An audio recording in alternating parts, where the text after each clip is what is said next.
Wannan makaranta kila za ta iya yaye shugaban ƙasar Najeriya, wanda a wannan makaranta kila za a iya yaye mai girma gwamnan jihar Kaduna. Wannan makaranta kila za ta iya yaye ministan harkokin ilimi na Najeriya.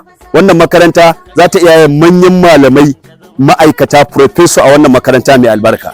Wanda ya wannan salar wannan aiki ba kowa bane illa mai girma gwamna sanata malam sani. Assalamu alaikum wa rahmatullahi wa barakatuh. Kamar yadda kuke gani yau ga ma ɗaya daga cikin makarantun da mai girma gwamnan jihar Kaduna ya kaddamar guda 200 da za a gida a jihar Kaduna. Muna godiya da gwamna da ya kawo mana wannan project din nan rigasa. Muna ganin aiki yana kyau. Kuma komai yana tafiya daidai yanda ya kamata. So mun gode. Aiki na tafiya yanda ya kamata. Saboda haka jama'a ku biyo ni domin ganin wani kalan aiki ake gudanarwa a wannan makaranta.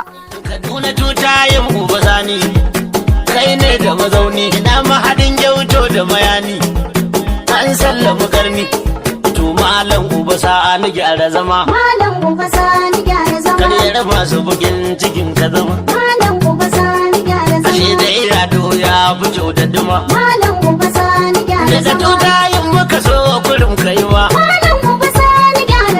Suna ta farin cikin ka zama. Malam uba sani gyara zama.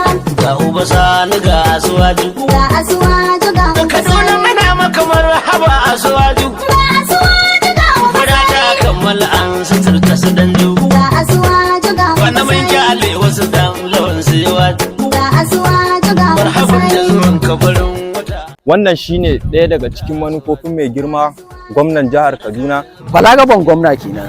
Jajirtaccen gwamna kenan. Waye ya ce da kai ba mu ma mu ce da shi ba gwamnan mu jajirtacce ne. Allah ubangiji ya ira nufi. To muna kawo muku shine karkashin Tinubu Obasani Mobilization Network, karkashin jagorancin Dr. Abdulmumin Aminu Zaria, shugaban kungiya ta Aminiya Amana. Ku ci gaba da bibiyan domin samun update game da ayyukan da mai girma gwamnan jihar Kaduna yake yi. 2027 so biyu ne.